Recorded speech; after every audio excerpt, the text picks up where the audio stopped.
آج میری طبیعت کچھ ٹھیک نہیں تھی، ہم کل بات کریں گے۔ میں نے ہاں بولا اور فون رکھ کے سو گیا۔ رات کے 2 بجے اچانک سے میری آنکھ کھلی۔ نہ جانے کیسے اس کا نمبر ملا دیا۔ اس کا نمبر دوسری لائن پر مصروف تھا۔ 5 منٹ بعد مجھے واپس کال آئی۔ اس کی چھوٹی بہن بولی کہ موبائل میرے پاس ہے اور آپ ہی سو رہی ہیں۔ اگلے دن صبح سے شام ہو گئی لیکن اس نے مجھ سے رابطہ نہیں کیا۔ میں نے دوبارہ سے کال کی اور دیکھا تو پھر سے نمبر مصروف آ رہا تھا۔ 1 منٹ بعد کال بیک آئی اور اس نے مجھے کال کر کے کہا کہ میں کزن سے بات کر رہی تھی۔ میں خاموشی سے اس کی بات سنتا رہا اور پھر کچھ وقت تک ہم دونوں خاموش رہے۔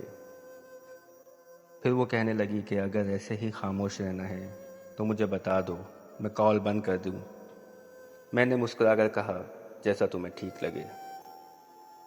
اس نے کہا کہ اوکے، اب مجھے کال مت کرنا۔ بس یہ کہہ کے اس نے کال بند کر دی۔ میں نے کچھ دیر بعد اسے پھر کال کر دی۔ اس بار پھر سے اس کا نمبر مصروف آ رہا تھا۔ پھر اس نے میری کال اٹینڈ کی اور وہ بہت غصے میں ہونے لگی اور مجھ سے کہنے لگی کہ میری بات دھیان سے سنو،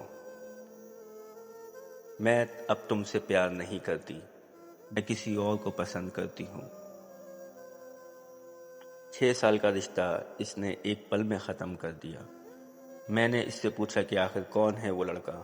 وہ مجھ سے کہنے لگی کہ تم ہوتے کون ہو میری لائف میں انٹرفیئر کرنے والے۔ میں نے اسے کہا کہ یار میں تم سے پیار کرتا ہوں، تم مجھے بھول گئیں۔ اتنے میں اس کو کسی اور کی کال آئی۔ اس نے میری کال کٹ کیے بغیر اس کی کال ریسیو کی۔ میں نے کال کٹ نہیں کی۔ کچھ دیر بعد اس نے کانفرنس کال لے لی۔ کانفرنس کال میں لڑکا بولا، ہاں بھائی تمہیں کیا مسئلہ ہے؟ میں نے کہا تم ہوتے کون ہو مجھ سے یہ پوچھنے والے؟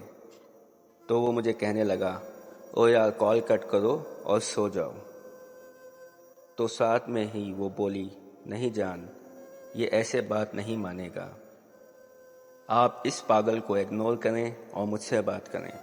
تو وہ لڑکا بولا، ہاں میں بھی تو دیکھوں یہ کب تک کال کٹ نہیں کرتا۔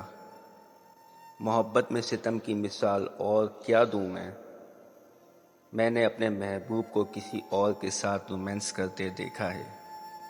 وقت گزرتا گیا، میں نے بہت مشکل سے خود کو سنبھالا۔ 3 سال بعد مجھے ایک رانگ نمبر سے کال آئی۔ میں کال اٹینڈ کرتے ہی اس کی آواز پہچان گیا۔ وہ بولی کہ کیسے ہو تم؟ میں نے اسے کہا کہ تم کام کی بات کرو بس۔ تو کہنے لگی کہ تم مجھ سے ابھی تک ناراض ہو۔ میں خاموش رہا اور پھر پوچھا اس نے کہ تم نے شادی کر لی؟ میں نے پوچھا کہ تم نے کر لی؟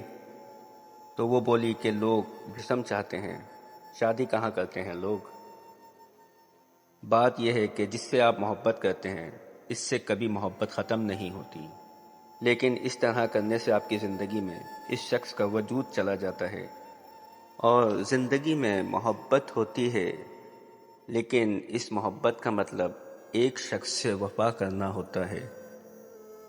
اور خدا را میری ان لوگوں سے گزارش ہے، جسموں سے کھیل کر محبت کے نام کو بدنام مت کیجیے۔